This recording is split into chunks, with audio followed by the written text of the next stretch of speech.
அஸ்ஸலாமு அலைக்கும் மக்களே, அல்ஹம்துலில்லாஹ். இப்போ தோசைலாம் சுட்டு முடிச்சாச்சு. பாட்டி எல்லாம் ஆளுங்களுக்குலாம் என்ன வேணும் ஏது வேணும் கேட்டால் எல்லாம் எப்போ பார்த்தாலும் இட்லி கொடுக்குறாங்க, சப்பாத்தி தான் கொடுக்குறாங்க. எனக்கு தோசை வேணும் அப்படின்னு கேட்குறாங்க. எல்லாரும் தோசை கேட்குறாங்க. பாட்டி நம்ம செஞ்சு கொடுக்கலாம். செஞ்சு கொடுக்கலாமா? இத்தனை பேத்துக்கு எப்படி தோசை சுடுறது?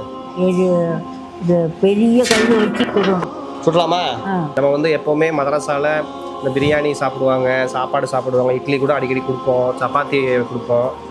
ஆனால் மக்கள் வந்து கொஞ்சம் விரும்பி எங்களுக்கு தோசை சுட்டு கொடுங்க அப்படின்னு கேட்குறாங்க. இப்போ நம்ம மக்கள் வந்து 100க்கும் மேற்பட்ட நபர்கள் வந்து நம்மக்கிட்ட இருக்கிறதுனால நம்ம தோசை சுடுறவங்களுக்கு கொஞ்சம் சிரமமாக தான் இருக்கும். இருந்தாலும் சிரமத்தை பொருட்படுத்தாமல் அவங்களுக்காக நம்ம செய்ய போகிறோம். பாட்டி அம்மா இப்போ செய்யலாமா?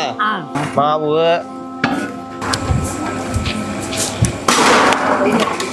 காற்று அடிக்காமல் இருக்கிறதுக்கு கட்டில் அண்டைக்கு வைக்கணும். வச்சாச்சு.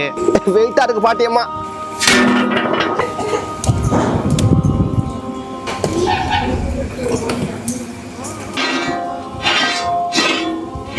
சொடார்னு வரணும்.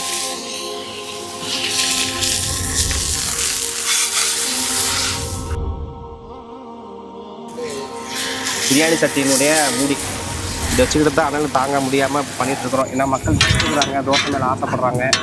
அதனால் நம்மளால் முடிஞ்ச விஷயத்தை செஞ்சுக்கிட்டு இருக்கிறோம். தோசைங்க இன்ஷா அல்லாஹ். தோசை அம்மா சுட்ட தோசை, அரிசி மாவு உருண்டை மாவு கலந்து சுட்ட தோசை. அப்பாவுக்கு 4, அம்மாவுக்கு 3, அண்ணனுக்கு 2, பாப்பாவுக்கு 1. திங்க ஆசை, திருப்பி கேட்டா பூசை. அவங்க விருப்பப்பட்டு கேட்டதுனால இவ்வளோ சிரமங்களுக்கு மத்தியில் நம்ம என்ன பண்ணுறோம், நம்ம வந்து தோசை போடுறோம். அடுப்பில் நிற்க முடியல, அதனால தான் அப்பாவை கழட்டிட்டேன். இதான் தோசை போடுற சந்தோஷம் எல்லாத்துக்கும்.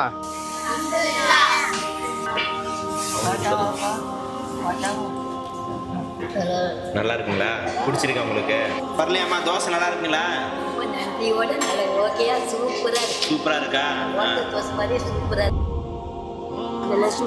சூப்பரா இருக்கா? அல்ஹம்துலில்லாஹ்.